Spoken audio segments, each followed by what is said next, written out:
যে রবীন্দ্রনাথ মুসলিম বিরোধী। রবীন্দ্রনাথ কোনোদিন মুসলিম বিরোধী ছিলেন না। ঢাকায় বিশ্ববিদ্যালয় স্থাপনের জন্য উনি যে আপত্তির কথাগুলো তুলেছিলেন, সেটা কেন তুলেছিলেন তার লজিস্টিক বিষয়টা ওনাকে বুঝতে হবে। কিন্তু বাংলাদেশের সফল ইউটিউবাররা তারা বিদেশে বসে আনিস আলমগীরের শব্দ দিয়ে ধার করে বলি, গ্রেফতার হয়ে যাওয়া আনিস আলমগীর, মৃত্যুর সামনে দাঁড়িয়ে থাকা আনিস আলমগীর খুব সুন্দর একটা কথা লিখেছিল। আমার সাথে কথা হয়েছিল তার আগে। সে হচ্ছে যে ভিউ ব্যবসায়ী। আজকাল সোশ্যাল মিডিয়া একদল ভিউ ব্যবসায়ী আছেন, যারা ভাবেন যে 10 লক্ষ ভিউ হবে, 20 লক্ষ ভিউ হবে, আমি অনেক টাকা পাবো, তার জন্য আমি হিংসাকে প্রমোট করি। সেটার জন্য এটা হচ্ছে।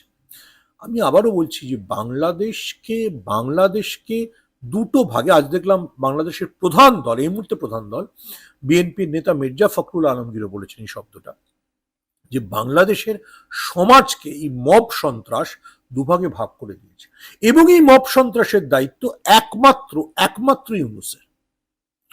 ইউনূস ছাড়া আপনার মনে হচ্ছিল যে সেনাবাহিনী নামিয়ে সাংবাদিকদের উদ্ধার করতে হয়েছে, সেনাবাহিনী নামিয়ে ঢাকায় শান্তি ফেরাতে হয়েছে। এটা কোনো ভদ্র দেশের, তাহলে সেনাবাহিনীর দায়িত্ব ছেড়ে দাও,